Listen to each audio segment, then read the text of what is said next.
going to be a vibrant one. So, welcome.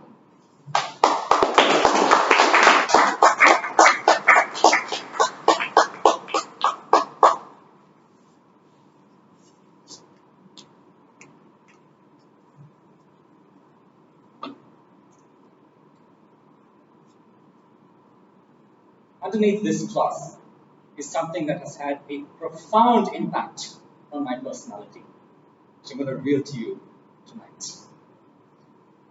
Madam Toastmasters and guests. Generally, I don't like talking about myself because that is narcissistic. It can come across as being full of myself, so I try to avoid that as much as possible. So for this icebreaker speech, I'm going to go about it a little differently. Instead of talking about myself, I'm going to describe some of my experiences in life. And I'm also, very importantly, going to share with you what I have learned from my experiences in life, especially in my school, my work career, and my current business in the stock market. These three facets. Right, so let's get started. Starting with my school. So very interestingly, although it may or may not look like it, I dropped out of school after 10th standard. No schooling after 10th. I somehow couldn't manage, just couldn't keep up. I dropped out after 10th, and that was it. However, I was lucky because during my school years, I came across this. And because of this, I was able to really develop my skills and really take my interpersonal skills to new heights. And now's the time. Ready? Yes.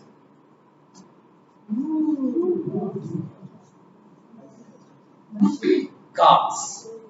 Playing cards. Packs of cards. So when I was a kid in school, I was inspired by David Blaine and many others to learn about sleight of hand tricks with cards. Now, an interesting thing about cards is when you know a card trick, very often the story of the card trick is as important as the trick itself. So I used to read books like this, watch videos on YouTube, learn as many card tricks as I could, interact with audiences everywhere, and really develop my interpersonal skills that way. I used to perform wherever I could, whenever I could. Right? So even though I had no school, I was still developing.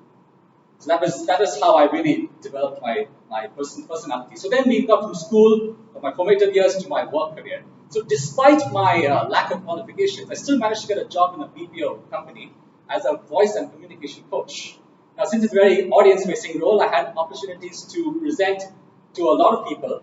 And sooner or later, I got opportunities to present in front of the company because every quarter we had happy hours and rewards and recognitions. And we were a company of about 1,000 or 2,000 people.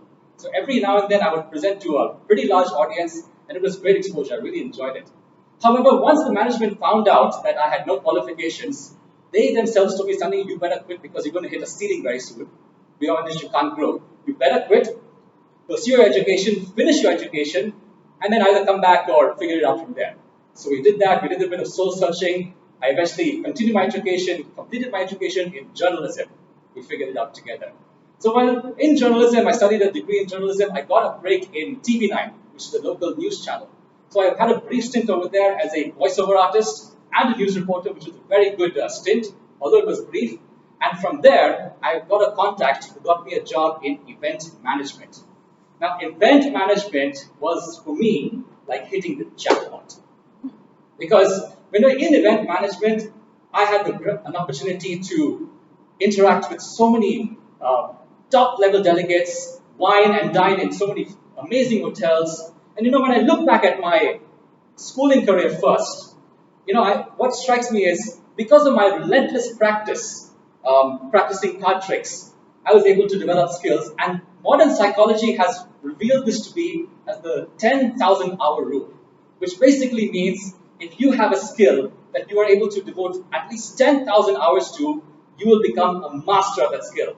So I've not quantified how many hours I spent doing card tricks, but I can be quite sure it's probably in the thousands of hours. So remember, lesson number 1, the 10,000 hour school from my schooling, and lesson number 2 from my work career. When I look back now, I joined BPO, then from there, the management pushed me to journalism. From there, a contact pushed me to event management, where I hit the jackpot finally. And by the way, event management, once again, my cards, tricks, prowess was really good because we had these cocktail dinner parties every now and then for all the events. It was really we're not being narcissistic, but I was a hit back then with the card tricks that I used to do.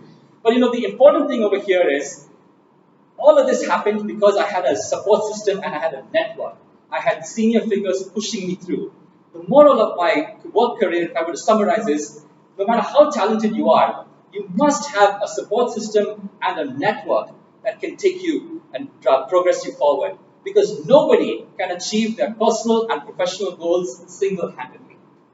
Right, so that was my work and my school. My school and then my work. And then of course the lockdown happened in 2020, and events business was hit one of the hardest. We had no events at that time, so suddenly I was unemployed again. And so now that's when I got into the stock market. And now the stock market, ladies and gentlemen, Toastmasters, the stock market is a risky and vicious game, but I really like it. And I promise you, somewhere down the line, I'm going to dedicate a speech towards the stock market and options trading in particular. And you know, there have been days I have lost 10% of my capital. It's a staggering amount. And there have been days I have profit 10% of my capital.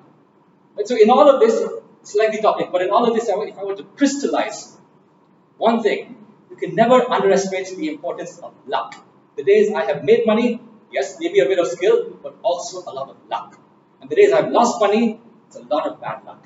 So understanding the importance of luck, when you are successful, it keeps you grounded. And when you lose, it doesn't deflate you completely. So to summarize Toastmasters, lesson number 1, remember the 10,000 hour rule. Lesson number 2, nobody can progress single-handedly. Nobody does it alone. And lesson number 3, what is it? Just reveal it. Yes, the importance of luck. It is very important, and especially important in the stock market. Now, of course, all of you might be thinking, you know, I've revealed so much about card tricks and it developed such an enigmatic aura around myself. So when am I going to show you my card tricks? That, ladies and gentlemen, Toastmasters, is another one down the line. I have planned card tricks, features, and lots more. So stay tuned, watch the space. There is plenty more coming. Back to you.